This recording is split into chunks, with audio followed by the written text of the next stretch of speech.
Siyabingelela umfowethu uNsika egameni lika Jesu Kristu waseNazaretha.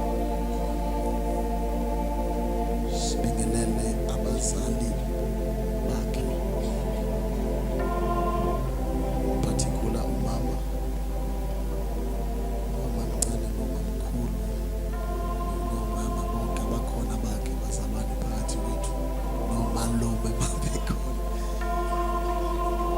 Yes, nomalume nosisi bakhe bazalwane. Siyabonga umndeni ukuthi nimsupport. Siyabonga kakhulu. Sibingelela abazalwane inceke zonke zikaNkulunkulu ezikhona la endlini.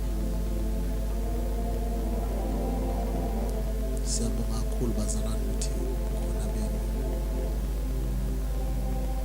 Siyabonga ukuthi nizosupporta uNsika uma isibiza bazalwane. Akusiyo-ke into encane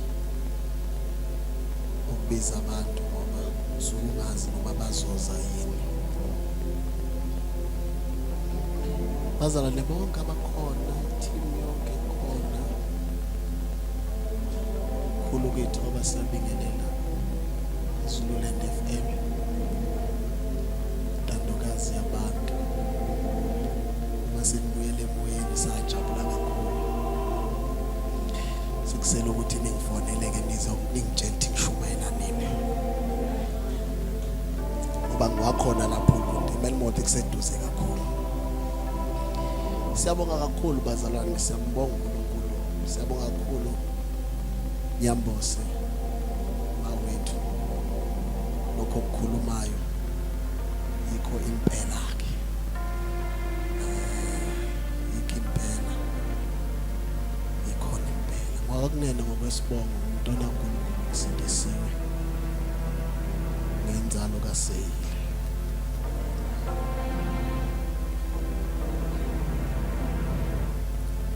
Nami ngisifakile istika semoto la ngemuva, mina oqala ngqa wasifakayo esithi le inzalo kaSeyili. Canto wonke umuntu onemoto la uzophuma sicela istika ukuze asifake naye. Yebo bazalwane, simsupport ngoba yahlupha lento, ngoba mase sikhule uma siqasenza izinto kube nzima thwala. Obaba basititile bashaye kube nzima, izinto zingenzeki. Bese kuthi mase sikhulile mhlanje sesinomusa ukuthi sikhule kunoNsika, sibe ngobhuti abadala. Bese sinathi sifuna ukwenza the same thing le ayenziwa lapha yana. Nathi manje sesifuna ukubaphilisa kanzima. Kanti uma ethi yazi mina umuntu uma ngathi nje uNkulunkulu uthe, angilokhu ngibuza ukuthi kwakumhlaka bani. Ngoba uNkulunkulu ukhuluma nomuntu. uNkulunkulu ukhuluma nomuntu bazalwane. Okwethu ukuthi sisupport bese siyibona ukuthi uNkulunkulu uyisaphi leyo nto leyo. Mntakalanga siyabonga Mntakalanga. Ukhululeke Mntakalanga ngekhefu. Angisho ukuthi siphume ngo1 kodwa ngithi khululeke.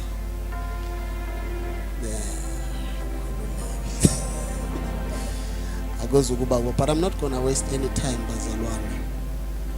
Ngicabanga ukuthi kuSeyili kunabantu abahlukene kabili. Khona laba abakhona bangabazalwane. Abasindiswe, sonke sasindiswa kuSeyili, iningi lethu sisindiswe kuSeyili. Bese kuba khona laba bethu mase besindiswe kuSeyili, uNkulunkulu bese babizela kuwo futhi uSeyili ukuthi bawusebenze. Alibonge igama lenkosi. Fortunate enough, I'm one of those people. Siqashe uSeyili bafethu. Siqashe uSeyili. Sasindiswa kuwo, wasubuya futhi lo Seyili wasiqasha. Yona 925 yethu. Ramaphosa nje obade evalizwe nje thina bevala umsebenzi.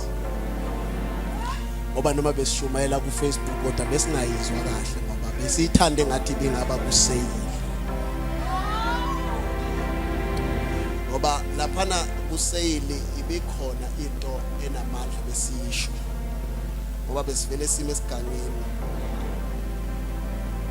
Bese sithi oh phepha la khona.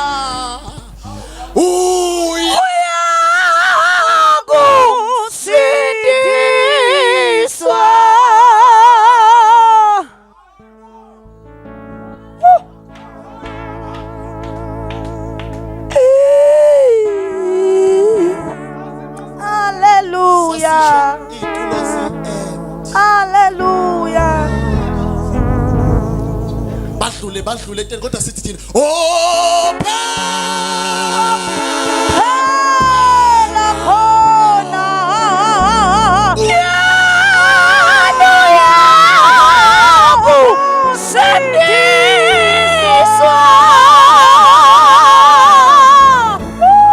baqhubeke namabhodwe emakhaya abadlulayo badlule noseyili bawudlule bawubuke bela hallelujah. Hallelujah.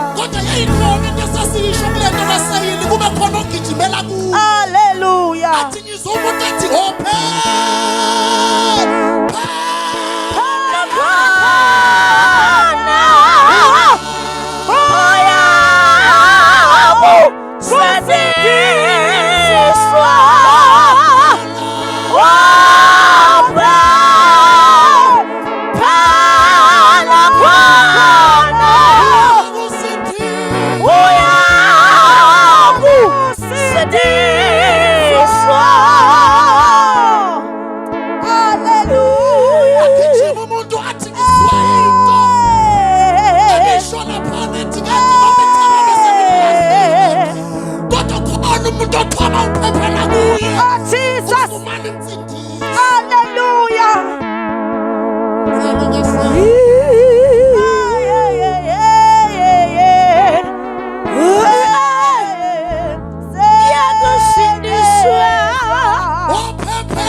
Sakavulizwe ngoba sesikhumbula ukubalanda bafowethu.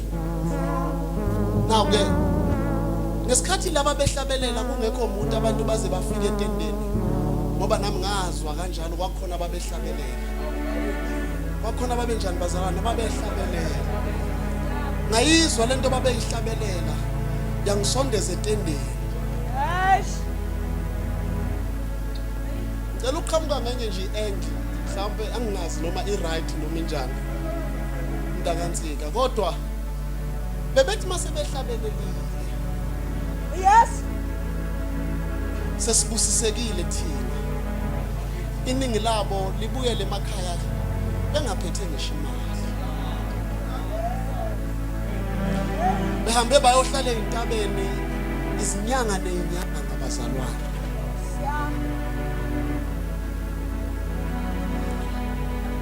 ngoba useyili wokulanda izoni awukhokheli kodwa uyakhokhisa ufakazi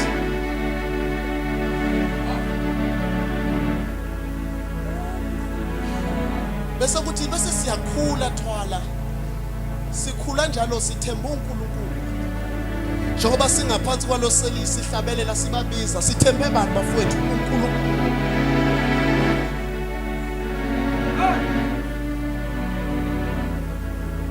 kwesinye isikhathi sifike emakhaya basibuze emakhaya ukuthi ngoba bewuhamba izinyanga ezimbili ubuya na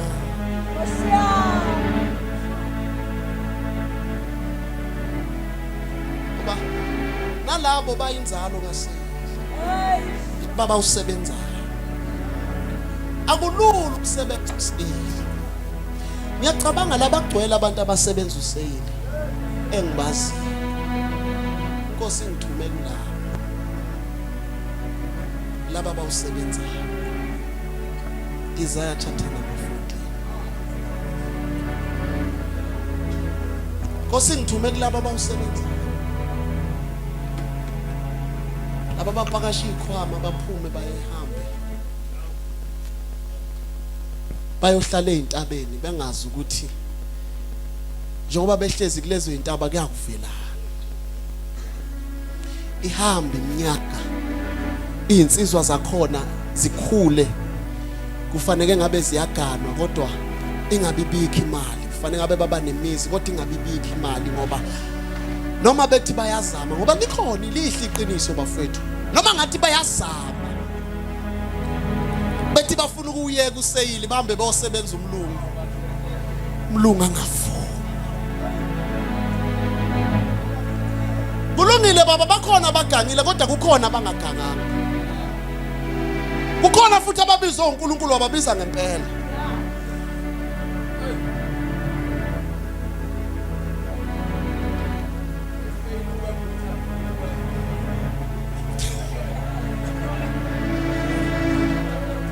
Sibenze njani la? Siphume sithi sibusisekile. Sihambe siye emakhaya. Asala umuntu abuka ukuthi iminyaka iyahamba kodwa kukho angakukhomba. Cela ukukhuluma nalabo. Yes. Cela ukukhuluma nalabo. Esigijime nabo uSeyili. Uvule no Isaiah 60 futhi uzovula u14 uvule no 60. Bese sikhuluma naye. Isaiah 14 no 60.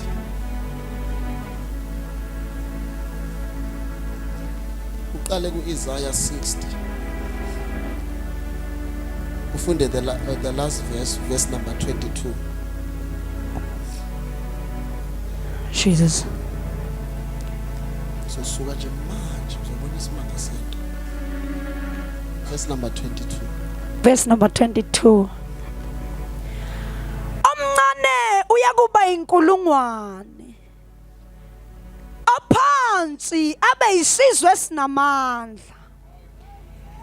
Mina ngiuJehova ngiyakukusheshisa ngesikhathi sakho. Awuphinde futhi. Omncane uyakuba inkulungwane. Aphansi abe isizwe esinamandla. Mina ngiuJehova ngiyakukusheshisa ngesikhathi sakho. The smallest one will become 1,000 and the least one a mighty nation.